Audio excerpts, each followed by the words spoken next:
ಅಧ್ಯಕ್ಷರಾದಂತಹ ಶ್ರೀಯುತ ಹರಿಪ್ರಕಾಶ್ ಹೇಳಿದ್ದಾರೆ. ಅವರನ್ನು ನಾನು ಈ ಕಾರ್ಯಕ್ರಮಕ್ಕೆ ಆತ್ಮೀಯವಾಗಿ ಸ್ವಾಗತಿಸ್ತಾ ಇದ್ದೇನೆ. ಹಾಗೆಯೇ ನಮ್ಮ ರಾಜ್ಯ ಉಪನ್ಯಾಸಕರ ಸಂಘದ ಜಂಟಿ ಕಾರ್ಯದರ್ಶಿಯಾಗಿರುವಂತಹ ಶ್ರೀಯುತ ವಿಠಲ್ ಸರ್ ಅವರನ್ನು ಕೂಡ ಕಾರ್ಯಕ್ರಮಕ್ಕೆ ಆತ್ಮೀಯವಾಗಿ ಸ್ವಾಗತಿಸ್ತಾ ಇದ್ದೇನೆ. ದಕ್ಷಿಣ ಕನ್ನಡ ಜಿಲ್ಲಾ ಪ್ರಾಂಶುಪಾಲ ಸಂಘದ ಕಾರ್ಯದರ್ಶಿಯಾಗಿರುವಂತಹ ಶ್ರೀಯುತ ಶ್ರೀನಪ್ಪ ಸರ್ ಇಲ್ಲಿದ್ದಾರೆ, ಅವರನ್ನು ಸ್ವಾಗತಿಸ್ತಾ ಇದ್ದೇನೆ.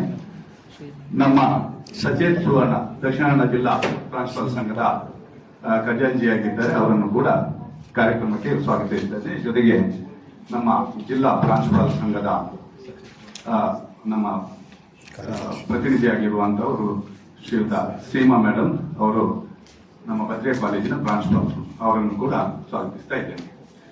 ಆತ್ಮೀಯ ಬಂಧುಗಳೇ, ಪದವಿ ಪೂರ್ವ ಕಾಲೇಜು ಉಪನ್ಯಾಸಕರನ್ನು ಪ್ರೌಢಶಾಲಾ ತರಗತಿಗಳಿಗೆ ನಿಯೋಜಿಸುವ ಒಂದು ಪ್ರಸ್ತಾವನೆಯನ್ನು ಸರ್ಕಾರ ಇತ್ತೀಚೆಗೆ ಮಂಡಿಸಿದೆ. ತಮಗೆಲ್ಲ ಗೊತ್ತಿರುವ ಹಾಗೆ ಪದವಿ ಪೂರ್ವ ಕಾಲೇಜಿನಲ್ಲಿ ಉಪನ್ಯಾಸ ಮಾಡುವಂತಹ ಉಪನ್ಯಾಸಕರು ಪದವಿ ಪೂರ್ವ ಕಾಲೇಜಿಗೆ ಸೀಮಿತವಾಗಿರುವರು. ಅದರ ಜೊತೆಗೆ ಅವರನ್ನು ಕಾರ್ಯ ಕಡಿಮೆ ಇದೆ ಅಥವಾ ಅವಧಿ ಕಡಿಮೆ, ಕಾರ್ಯದ ವ್ಯಾಪ್ತಿ ಕಡಿಮೆ ಇದೆ ಎನ್ನುವಂತ ದೃಷ್ಟಿಯಿಂದ ಮತ್ತು ಹಲವಾರು ಕಾರಣಗಳಿಂದ 9 ಮತ್ತು 10ನೇ ತರಗತಿಗೆ ನಿಯೋಜಿಸಬೇಕು ಎನ್ನುವಂತಹ ಒಂದು ಪ್ರಸ್ತಾವನೆ ಇತ್ತೀಚೆಗೆ ಬಂದಿದೆ. ಇದರ ಬಗ್ಗೆ ನಮ್ಮ ರಾಜ್ಯ ಪ್ರಾಂಶುಪಾಲರ ಸಂಘ, ಕರ್ನಾಟಕ ರಾಜ್ಯ ಉಪನ್ಯಾಸಕರ ಸಂಘ, ಅದರ ಅಧ್ಯಕ್ಷರು, ಪದಾಧಿಕಾರಿಗಳು ಮತ್ತು ಪ್ರತಿ ನಮ್ಮ ರಾಜ್ಯದ ಎಲ್ಲ ಜಿಲ್ಲೆಗಳ ಉಪನ್ಯಾಸಕರ ಸಂಘದ ಅಧ್ಯಕ್ಷ ಪದಾಧಿಕಾರಿಗಳು ಮತ್ತು ಪ್ರಾಂಶುಪಾಲರ ಸಂಘದ ಅಧ್ಯಕ್ಷ ಪದಾಧಿಕಾರಿಗಳು ಈಗಾಗಲೇ ಇದನ್ನು ಖಂಡಿಸಿದ್ದಾರೆ ಮತ್ತು ಇದರ ಬಗ್ಗೆ ಪೂರ್ವ ತಯಾರಿಯನ್ನು ಮಾಡಿ ಯಾವೆಲ್ಲ ಕಾರಣಗಳಿಂದ ಇದು ಸಮಂಜಸ ಅಲ್ಲ ಎನ್ನುವುದನ್ನು ಎಲ್ಲ ಮಾಧ್ಯಮಗಳಿಗೆ ಈಗಾಗಲೇ ನೀಡಿದ್ದಾರೆ. ಇದರ ಬಗ್ಗೆ ಒಂದು ಸವಿಸ್ತಾರವಾದ ಮಾಹಿತಿಯನ್ನು ನಮ್ಮ ರಾಜ್ಯ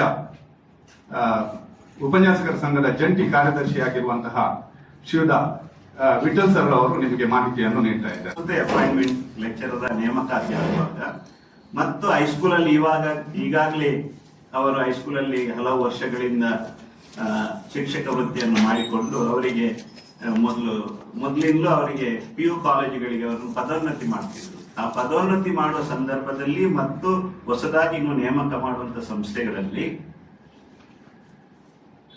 ಹೊಸದಾಗಿ ನೇಮಕ ಮಾಡುವಂತ ಉಪನ್ಯಾಸಕರು ಕಡ್ಡಾಯವಾಗಿ 9, 10, 11, 12 ಕ್ಲಾಸ್ 9, 10ನೇ ತರಗತಿ ಮತ್ತು ಫಸ್ಟ್ PUC ಮತ್ತು ಸೆಕೆಂಡ್ PUCಗೆ ಕಡ್ಡಾಯವಾಗಿ ಕ್ಲಾಸ್ ಮಾಡಬೇಕು ಎಂಬ ಒಂದು ಅಧಿಸೂಚನೆಯನ್ನು ಇವಾಗ ಅವರು ಪ್ರಸ್ತಾವನೆಯಾಗಿ ಸಲ್ಲಿಸಿದ್ದಾರೆ. 7 ದಿನಗಳೊಳಗೆ ಏನಾದರೂ ಅದಕ್ಕೆ ಅಬ್ಜೆಕ್ಷನ್ಸ್ ಇದ್ರೆ ಸಾರ್ವಜನಿಕರು ಹಾಕ್ಬೋದು, ಶಿಕ್ಷಕರು ಹಾಕ್ಬೋದು, ಎಲ್ಲರೂ ಹಾಕ್ಬೋದು. ಒಂದು ಆಲ್ರೆಡಿ ನಿಮಗೆ ಗೊತ್ತಿದೆ, ಇಡೀ ದೇಶದಲ್ಲಿ ಪದವಿ ಪೂರ್ವ ಶಿಕ್ಷಣ ಎಂಬುದು ಕರ್ನಾಟಕದ ಪದವಿ ಪೂರ್ವ ಶಿಕ್ಷಣಕ್ಕಿರುವಂತಹ ಒಂದು ಆಸ್ಮಿತೆ, ಅಸ್ತಿತ್ವ, ಬೇರೆ ಅಷ್ಟು ಜನ ಬೇರೆ ಬೇರೆ ರಾಜ್ಯದ ಶಿಕ್ಷಣ ಸಂಸ್ಥೆಗಳು ಕೂಡ ಕರ್ನಾಟಕದಲ್ಲಿ ಇವತ್ತು ಕಾರ್ಯನಿರ್ವಹಿಸಿದೆ, ಪದವಿ ಪೂರ್ವ ಹಂತದ ಶಿಕ್ಷಣದಲ್ಲಿ ಕಾರ್ಯನಿರ್ವಹಿಸುತ್ತಿದೆ. ಬೇರೆ ಬೇರೆ ರಾಜ್ಯದ ಪೂರ್ವ ಶಿಕ್ಷಣ ಹಂತದ ಶಿಕ್ಷಣವನ್ನು ಅಸ್ಥಿರಗೊಳಿಸ್ತಿದೆ. ಇದು ಬೇಡವಾ, ಇದನ್ನು ಸಂಪೂರ್ಣವಾಗಿ ಸ್ಕೂಲ್ ಎಜುಕೇಶನ್ಗೆ ತರುವಂತ ವ್ಯವಸ್ಥೆ.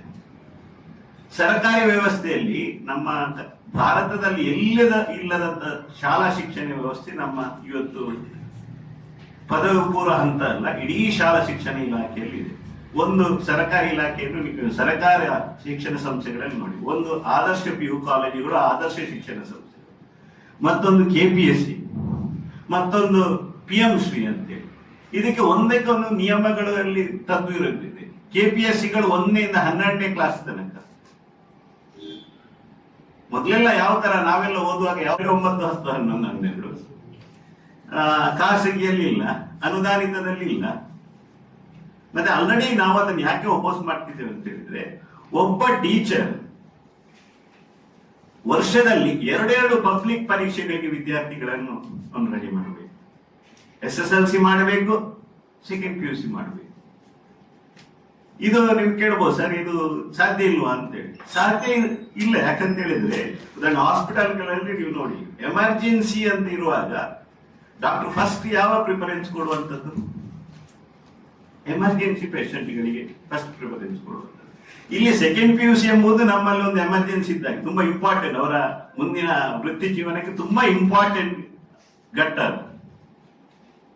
ಆ ಟೀಚರ್ ಯಾವುದಕ್ಕೆ ಇಂಪಾರ್ಟೆಂಟ್ ಜಾಸ್ತಿ ಕೊಡ್ತಾನೆ? ಸೆಕೆಂಡ್ PUC ಜಾಸ್ತಿ ಇಂಪಾರ್ಟೆಂಟ್ ಕೊಡ್ತಾನೆ. ಸೆಕೆಂಡ್ PUC ವಿದ್ಯಾರ್ಥಿಗಳನ್ನು ಕೂಡ ಪಬ್ಲಿಕ್ ಪರೀಕ್ಷೆಗೆ ತಯಾರು ಮಾಡಬೇಕು.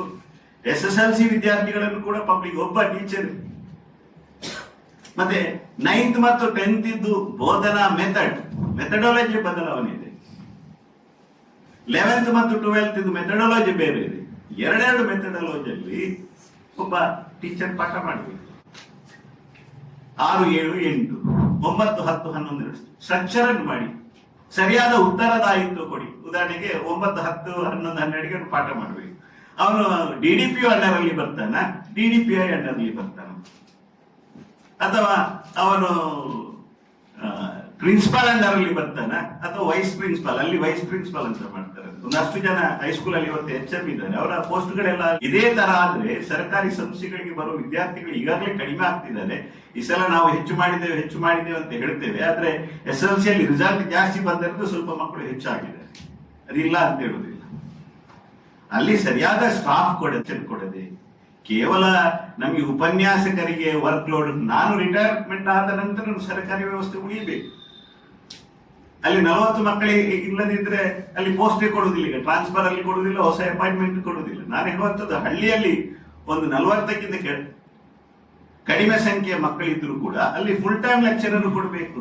ಯಾಕಂದ್ರೆ ಅವನಿಗೆ ಸಿಟಿಗೆ ಬಂದು ಅಥವಾ ಅಲ್ಲೇ ಹತ್ತಿರದ ಒಂದು ಪ್ರೈವೇಟ್ ಶಾಲೆಗೆ ಹೋಗಿ ಅವನಿಗೆ ಶಿಕ್ಷಣ ಪಡೆಯುವಷ್ಟರಿಗೆ ಆರ್ಥಿಕ ಸದೃಢನಾಗಿರುವುದಿಲ್ಲ. ಕೊಡುವುದು ತುಂಬಾ ಇಂಪಾರ್ಟೆಂಟ್. ಅಲ್ಲಿ ಒಬ್ಬ ವಿದ್ಯಾರ್ಥಿ ಇದ್ರು ಅಲ್ಲಿ ಸರಿಯಾಗಿ ಪಾಠ ಮಾಡಬೇಕು.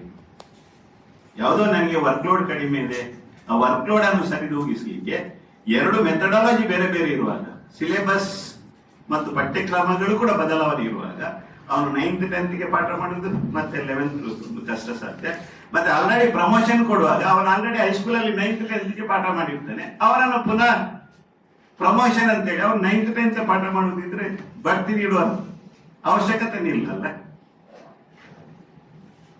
ಇದಕ್ಕಾಗಿ ನಾವು ಬೇಕಾದ ಸಂದರ್ಭದಲ್ಲಿ ಮಾತ್ರ ಗೈಡೆನ್ಸ್ ಕೊಡ್ತಾರೆ. ಇಲ್ಲಿ ಇನ್ನೊಂದು ವಿಶೇಷ ಏನಂತ ಹೇಳಿದ್ರೆ, ಸೇವಾ ಅನುಭವದ ಮೇಲೆ, ಟೀಚಿಂಗ್ ಎಕ್ಸ್ಪೀರಿಯನ್ಸಿನ ಮೇಲೆ ಈ ಪ್ರೌಢಶಾಲೆಯ ಟೀಚರ್ಸ್ ಅನ್ನು ನಾವು ಏನು ಕರಿತೇವೆ, ಅಸಿಸ್ಟೆಂಟ್ ಟೀಚರ್ ಅಂತ ಹೇಳಿ ಕರಿತೇವೆ. ಅವರ ಒಂದು ಅನುಭವದ ಮೇಲೆಗೆ ಅವರನ್ನು PU ಕಾಲೇಜಿಗೆ ಪ್ರಮೋಟ್ ಮಾಡ್ತಾರೆ, ಉಪನ್ಯಾಸಕರನ್ನಾಗಿ ಮಾಡ್ತಾರೆ. ಒಬ್ಬ ಉಪನ್ಯಾಸಕನಾದ್ಮೇಲೆ ಅವರು ಕಾಲೇಜಿಗೆ ಪಾಠ ಪ್ರವಚನ ಮಾಡ್ತಾರೆ. ಮತ್ತೆ ಅದೇ ಉಪನ್ಯಾಸಕನನ್ನು ಪ್ರೌಢಶಾಲಾ ಅಸಿಸ್ಟೆಂಟ್ ಟೀಚರ್ ಆಗಿ ಕೆಳಗೆ ಹೋಗಿ ನೀನು 9ನೇಗೆ ಪಾಠ ಮಾಡು, 10ನೇ ತರಗತಿಗೆ ಪಾಠ ಮಾಡು ಹೇಳಿದಾಗೆ ಆಯ್ತು. ಅಂದ್ರೆ ಒಂದು ಕಡೆಯಿಂದ ಪ್ರಮೋಷನ್ ಇದಿಲ್ಲ. ಮತ್ತೆ ಇದು ಕೇವಲ ನಿರ್ದಿಷ್ಟಪಡಿಸಿದ ಸಂಸ್ಥೆಗಳಿಗೆ ಮಾತ್ರ, ಅದನ್ನು ಕೂಡ ವ್ಯಾಖ್ಯಾನ ಇರಲಿಲ್ಲ ಯಾವುದು ನಿರ್ದಿಷ್ಟಪಡಿಸಿದ ಅಂತ. ಈಗ ನೋಡಿ, ಪ್ರೈವೇಟ್ ಕಾಲೇಜಲ್ಲಿ, ಗವರ್ಮೆಂಟ್ ಕಾಲೇಜಲ್ಲಿ, ಮತ್ತೆ ಇವನ ಅನುದಾನಿತ ಕಾಲೇಜುಗಳಲ್ಲಿ ಎಷ್ಟೋ ಅಲ್ಲಿ ಇಂಡಿಪೆಂಡೆಂಟ್ ಕಾಲೇಜುಗಳಿದೆ, PUC ಮಾತ್ರ ಇರುವಂತದ್ದು. ಇದು ಕೇವಲ KPSCಗೆ ಮಾತ್ರನ? ಅಂದ್ರೆ ಇಡೀ ರಾಜ್ಯದಲ್ಲಿ ಒಂದೇ ತರ ಏಕರೂಪದ ಶಿಕ್ಷಣ ಪದ್ಧತಿ ಇರಬೇಕಲ್ಲ. 1, 5, 6, 7, 8, 12 ತನಕ ಎಲ್ಲರೂ ಕೂಡ KPSC ಮಾಡುವಂತದ್ದು, ಅಥವಾ 1ರಿಂದ 5, 6, 7, 8, 9, 10, 11, 12 ಇದು ತುಂಬಾ ಟೆಕ್ನಿಕಲ್ ಪ್ರಾಬ್ಲಮ್ ಇದೆ. ಅದನ್ನೆಲ್ಲ ಬಗೆಹರಿಸಿಕೊಳ್ಳದೆ ನೇರವಾಗಿ ಒಂದು ಕೇವಲ ನಿರ್ದಿಷ್ಟಪಡಿಸಿದಂತ, ಅದು ಕೂಡ ಅದನ್ನು ವ್ಯಾಖ್ಯಾನ ಮಾಡಲಿಲ್ಲ. ನಿರ್ದಿಷ್ಟಪಡಿಸಿದ್ರೆ ಯಾವ ಶಿಕ್ಷಣ ಸಂಸ್ಥೆಗೆ ಅಪಾಯಿಂಟ್ಮೆಂಟ್ ಆಗುವಂತಹ ಇದು, ಅದು ಕೂಡ ಗವರ್ಮೆಂಟ್ಗೆ ಮಾತ್ರ. ಪ್ರೈವೇಟ್ ಅಲ್ಲಿ 9th 10th ಅಂದ್ರೆ ಹಾಗೆ ನೋಡಿ, ಪ್ರೈವೇಟ್ ಅಲ್ಲಿ ಲೆಕ್ಚರರ್ಸ್, ಅಲ್ಲಿ ಗವರ್ಮೆಂಟ್ ಅಲ್ಲಿ ಕೂಡ ಅವರೊಳಗೆ ಇನ್ನು ಭಿನ್ನಾಭಿಪ್ರಾಯ ಬರ್ತದೆ. ಈಗ ಹೊಸತೆ ಅಪಾಯಿಂಟ್ಮೆಂಟ್ ಆದವರು PG ಟೀಚರ್ಸ್ ಅಂತ ಅವ್ರನ್ನ ಕರೀಬೇಕು. ನಿಜವಾಗಿ CBSE ಎಲ್ಲ ಆ ತರ ಇರುವುದು. ನಾವು ಆಲ್ರೆಡಿ ಗವರ್ಮೆಂಟ್ ಅಲ್ಲಿ ಇರುವವರು ನಾವು ಲೆಕ್ಚರರ್ಸ್, ನಾವು 11th ಮಾಡುದಿಲ್ಲ ಅಂತ ಹೇಳುದು. ನಮ್ಮಲ್ಲಿ ಕೂಡ B.Ed ಆದವರು ತುಂಬಾ ಜನ ಇದ್ದಾರೆ. ಆದ್ರೆ ಅದಕ್ಕೆ ಒಂದು ಶಿಕ್ಷಣ ತಜ್ಞರ ಅಭಿಪ್ರಾಯವನ್ನು ಪಡೆದುಕೊಂಡು ಸರಿಯಾದ ರೀತಿಯಲ್ಲಿ ಒಂದು ಸ್ಟ್ರಕ್ಚರ್, ಅದರ ಮೂಲ ಸ್ವರೂಪವನ್ನು ಬದಲಾವಣೆ ಮಾಡಿಕೊಂಡು ಕೆಳಗಿನ ಹಂತದಿಂದ ಪ್ರಾರಂಭ ಮಾಡಲಿ. ಇವತ್ತು NEP ಕೂಡ ನಮ್ಮಲ್ಲಿ ಫೇಲ್ ಆಗ್ಲಿಕ್ಕೆ ಕಾರಣ ಅದೇ. ಡೈರೆಕ್ಟ್ ಆಗಿ ಡಿಗ್ರಿಯಲ್ಲಿ NEP ಅಂತಂದು ಯಾವುದೇ ಒಂದು ಬದಲಾವಣೆ ಮಾಡುವಾಗ ಕೆಳಗಿನಿಂದ ಬರಬೇಕು, ಮೊದಲ ಹಂತದಿಂದ ಬರಬೇಕು. ನೇರವಾಗಿ ಮಿಡ್ ಅಲ್ಲಿ ಅಲ್ಲಲ್ಲಿ ಒಂದು ಕಡೆಯಲ್ಲಿ 9, 10, 11, 12 ಅಂತೆ. ಕೆಲವೊಂದು ಗವರ್ಮೆಂಟ್ ಕಾಲೇಜುಗಳು ಕೇವಲ PUC ಮಾತ್ರ, ಕೆಲವೊಂದು ಗವರ್ಮೆಂಟ್ ಹೈಸ್ಕೂಲ್ ಕೇವಲ ಹೈಸ್ಕೂಲ್ ಮಾತ್ರ. ಅವ್ರು ಹೇಳ್ತಾರೆ ಇಡೀ KPSCಗೆ ಎಲ್ಲವನ್ನು ತರ್ತೇವೆ ಅಂತೇಳಿ. ನಾವು ನಮ್ಗೆ ಅಂದ್ರೆ ನಾವು ಸುಮ್ಮನೆ ನಮ್ಗೇನು ಸಮಸ್ಯೆ ಇಲ್ಲ, ನಾವು ಡೈಲ್ಯೂಟ್ ಮಾಡುವಂತ ವ್ಯವಸ್ಥೆಗಳು ಆಗ್ತಿದೆ. ಈ ಸಲ ಏನಾದ್ರೂ ನಾವು ತಾರ್ಕಿಕ ಅಂತ್ಯ ಅದಕ್ಕೆ ಆಡ್ಬೇಕು. ಅದಕ್ಕೆ ಒಂದು ಸಮಿತಿ ಮಾಡಿ, ತಜ್ಞರ ಸಮಿತಿ, ತಜ್ಞರ ಸಮಿತಿಯ ಅಭಿಪ್ರಾಯದ ಮೇಲೆ ಏನು ಸ್ಟ್ರಕ್ಚರ್ ಬದಲಾವಣೆ ಮಾಡುವುದಿದ್ರು ನಮ್ದು ಅಭ್ಯಂತರ ಇಲ್ಲ.